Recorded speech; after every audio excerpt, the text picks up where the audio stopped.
So magandang buntag sa inyong tanan mga kaigsuonan, labi na sa mga binisaya diha.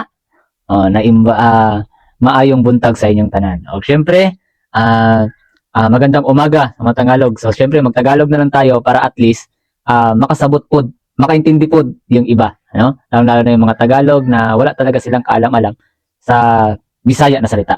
So ngayon mga kapatid, ang linawin ko sa inyo ay yung isa sa mga video na ipinalabas ni Brother Ray Moncada, na kung saan umalis siya sa Seventh-day Adventist, tumiwalag na ng Seventh-day Adventist dahil sa hospital na tumatanggap daw ng abortion, no?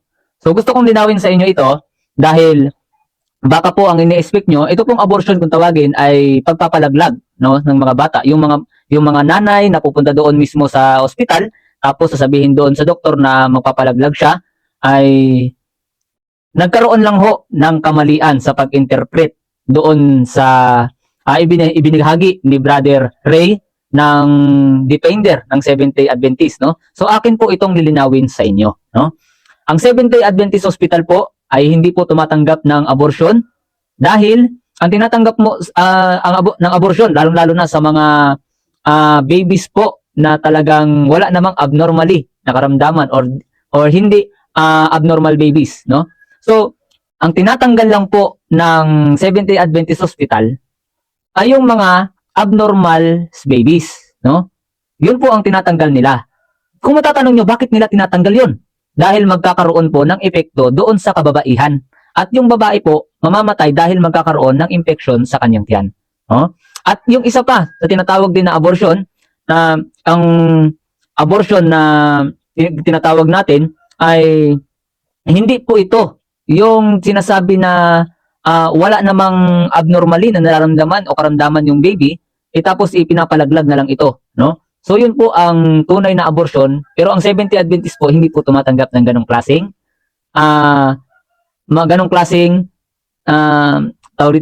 mga ganong klaseng tao, no? Yung mga tao magpapalag, mga pasyente, no?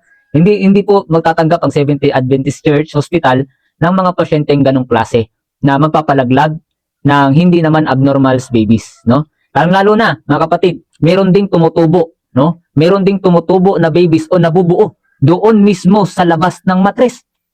So kailangan din ito tanggalin, no? Kailangan din ito tanggalin dahil mamamatay ang nanay kung hindi ito matatanggal, no? Ang kababaihan po ang maapektuhan.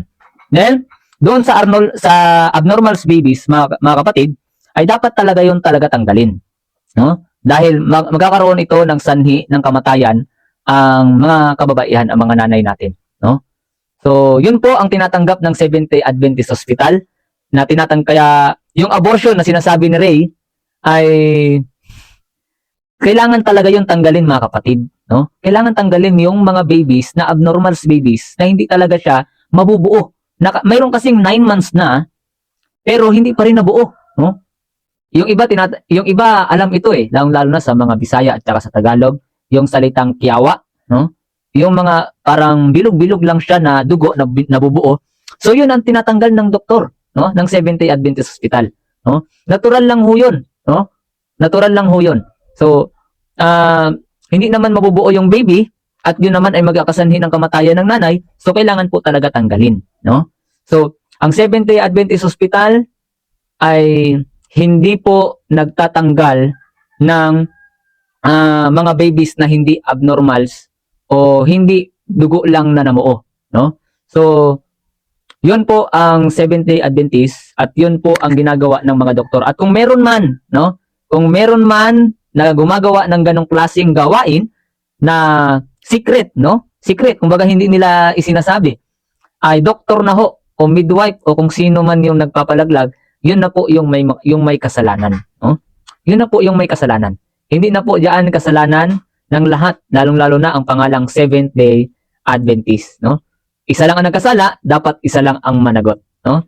Kaya lalong-lalo na sa mga mapanira diyan, lalong-lalo na diyan sa mga mapanira, iwasan na ho ninyong manira, no?